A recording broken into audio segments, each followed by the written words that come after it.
reportage, le magazine de la rédaction de i24 News.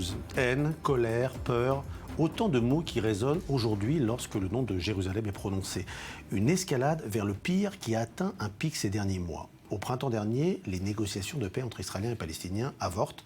Quelques semaines plus tard, dans le Gush Etzion, 3 adolescents israéliens sont enlevés et tués par 2 Palestiniens du Hamas. Un peu plus tard, c'est un jeune garçon arabe du quartier de Chouafat, à Jérusalem-Est, qui est kidnappé et brûlé vif par des juifs israéliens extrémistes.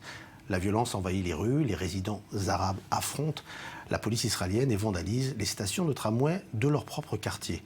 Un tramway qui symbolisait le lien entre les communautés et qui devient le symbole de leur rupture. Un tramway qui devient cible de jets de pierre, cocktails Molotov, puis d'un nouveau type d'attentat, des attaques terroristes à la voiture bélier qui ont tué plusieurs personnes. Des quartiers juifs aux quartiers arabes, jusqu'à l'implantation juive de Pisgat-Zev, nous avons été à la rencontre des usagers de ce tramway, à l'écoute de leurs paroles. Tramway de Jérusalem, destination Intifada, un reportage de Yoraï Lieberman pour i24 News.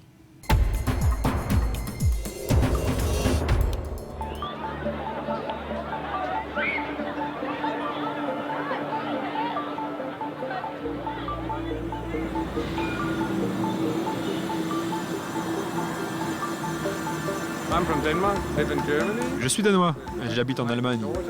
Je suis ici avec ma femme et ma fille. Nous avons vu le tram, ça a l'air très intéressant, il est très beau. On aurait pu prendre un taxi, mais on s'est dit que ce serait sympa d'essayer le tram. On se sent en sécurité, tout va bien. Vous venez avec nous ?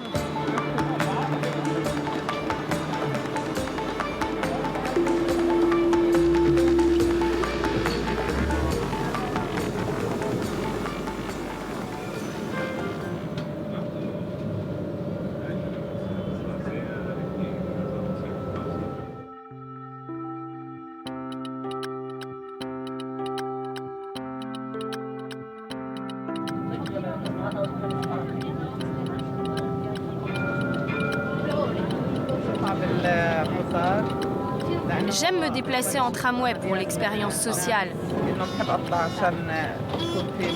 Je me sens en sécurité grâce aux vigiles. C'est très rassurant.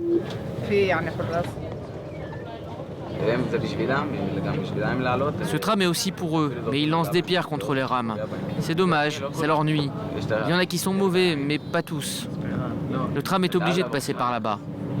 Oui, ça peut aider, parce que si tu passes par là et que tu leur montres qu'eux aussi peuvent utiliser le tram, alors peut-être qu'ils vont arrêter de jeter des pierres et que la situation va s'améliorer. Peut-être même que la paix viendra.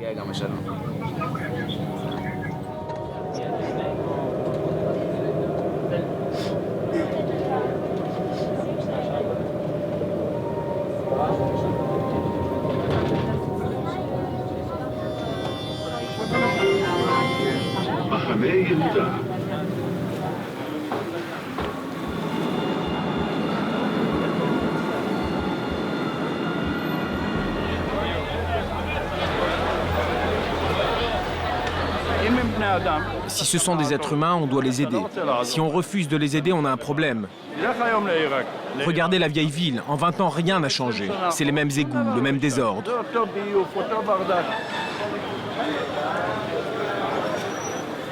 Netanyahou, c'est pas le problème et personne d'autre non plus. C'est seulement les religieux qui créent ce chaos. Nos religieux et les leurs.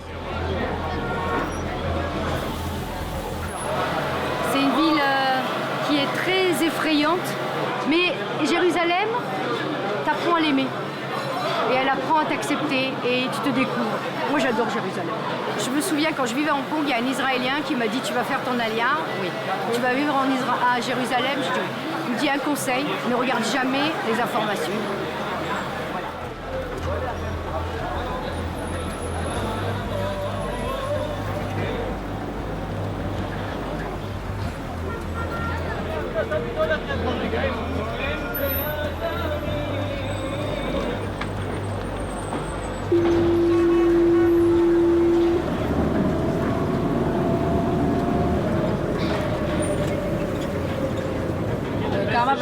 Souvent, il y a des bagarres à l'intérieur du tramway entre juifs et arabes. Espérons que cette peur et ces menaces au quotidien prennent fin le plus vite possible. Pensez-vous que ça peut s'arrêter ? Quand ils seront effacés de la carte, alors oui. Quand ils seront effacés de la carte, alors oui, bien sûr.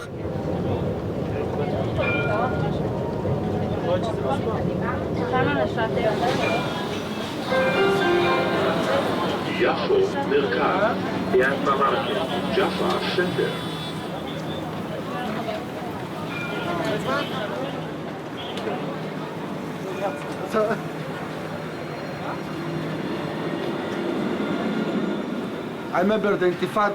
Je me rappelle, la première intifada, c'était il y a 10 ans. Les gens avaient peur de sortir dans la rue, peur que quelqu'un commette un attentat suicide et vous tue. Ça s'est calmé et maintenant la tension remonte. Le tram, c'est une bonne chose pour Jérusalem parce qu'il traverse la ville. La grosse erreur qu'ils ont faite est d'essayer de faire cohabiter les Juifs et les Arabes. Donc ils ont fait passer le train de Shafat et maintenant ils le payent très cher. En fait, on ne cohabite pas.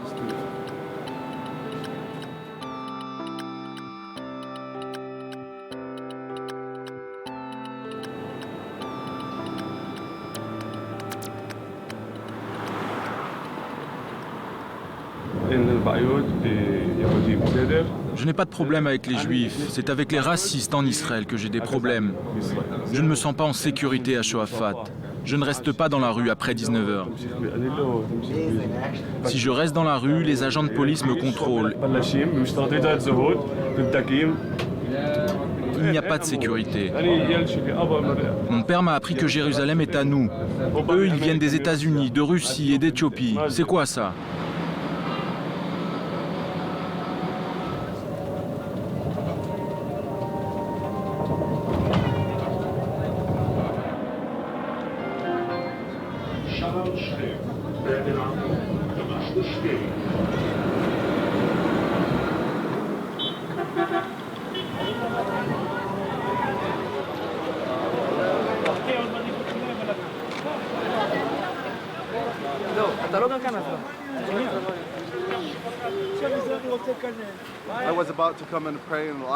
Je suis venu prier à la mosquée d'Al-Aqsa, mais comme vous le voyez, ils nous ont interdit l'accès. De quel droit ils m'interdisent d'aller prier à la mosquée d'Al-Aqsa? C'est notre lieu saint. Pourquoi font-ils cela?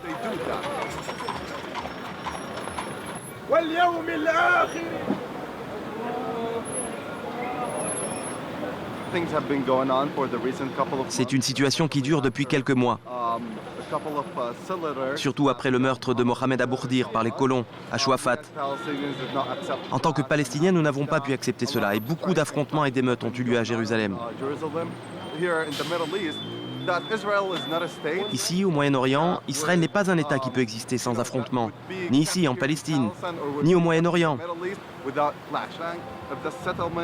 S'ils continuent de construire des implantations partout, s'ils ne respectent pas le fait que nous, en tant que Palestiniens, avons le droit de vivre à Jérusalem, et s'ils ne nous donnent pas un État, alors il n'y a pas d'alternative.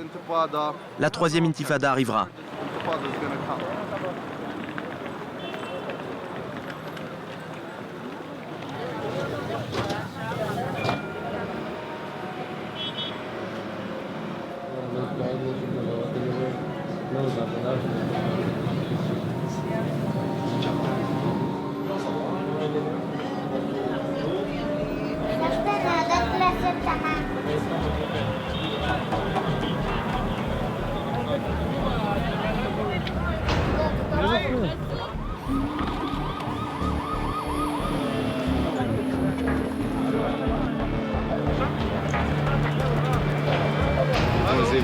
Un véhicule a renversé 9 personnes ici à la station du tram.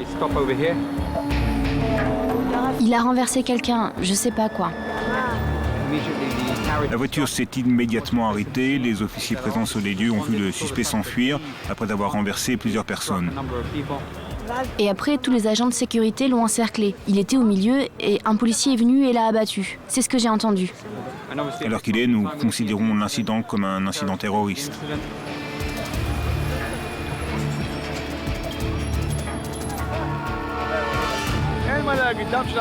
Il n'y a rien à dire. Notre sang ne vaut rien. On n'est pas en sécurité dans notre propre pays. On vit dans la peur ici. À partir de cette station, le train se vide. Ça fait 3 mois. Quotidiennement, les résidents de Pisgat Ze'ev se font caillasser et tirer dessus. Et les médias n'en parlent pas. Est-ce que nous sommes une minorité dans notre propre pays? Non, c'est eux la minorité. On n'est pas assez dur avec eux. Et voilà ce qui arrive, il n'y a rien à dire. Rabbi Kahan avait raison.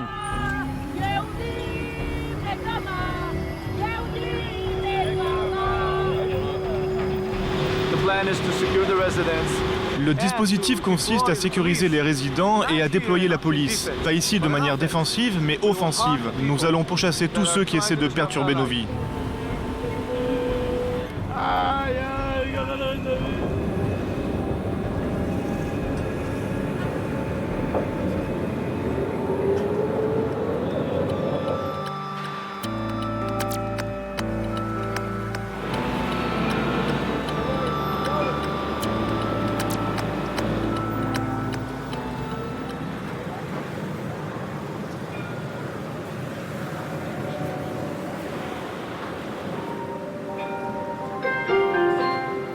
שועפאט.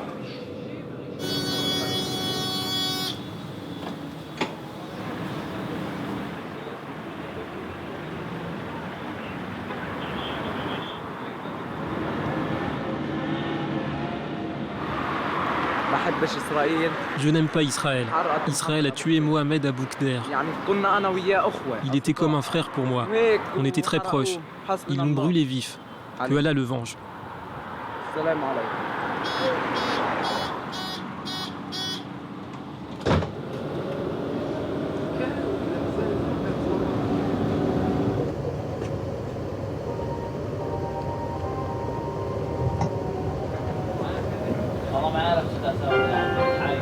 בית חנינה. בית חנינה.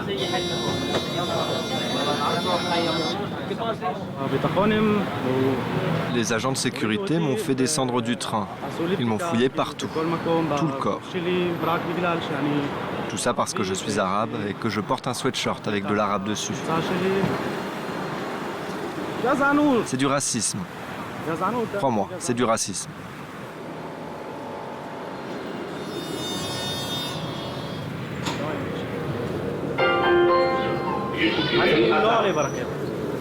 Généralement, je ne prends pas le tram. Là, c'est juste parce que ma mère a un rendez-vous chez le docteur à Pisgat Ze'ev. Donc je l'accompagne. C'est vraiment énervant, je ne dérange personne. Pourquoi on me dérange en permanence ?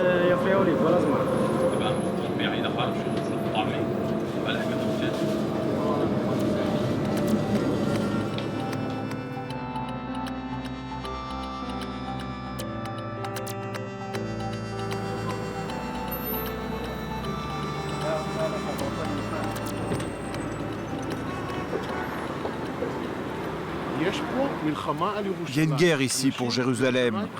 Les gens à Jérusalem vivent dans l'anxiété. Il faut que tout le monde sache, il y a une intifada à Jérusalem. On doit y faire face comme une démocratie qui se défend, pas comme une démocratie suicidaire. Celui qui connaît les Arabes, celui qui leur parle et vit avec eux, comprend qu'il n'accepte pas l'existence d'une entité juive sur la terre d'Israël. Point.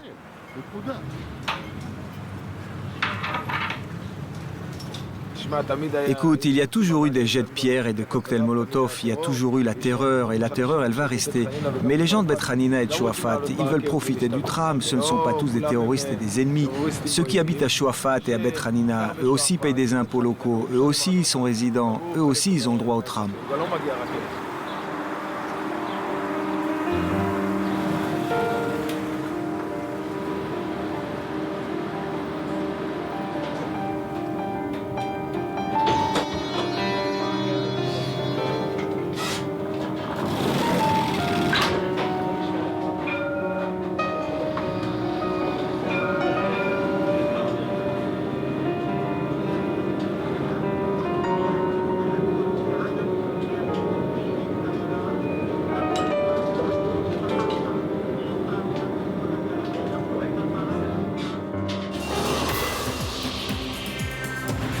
Bonsoir Yoran Lieberman.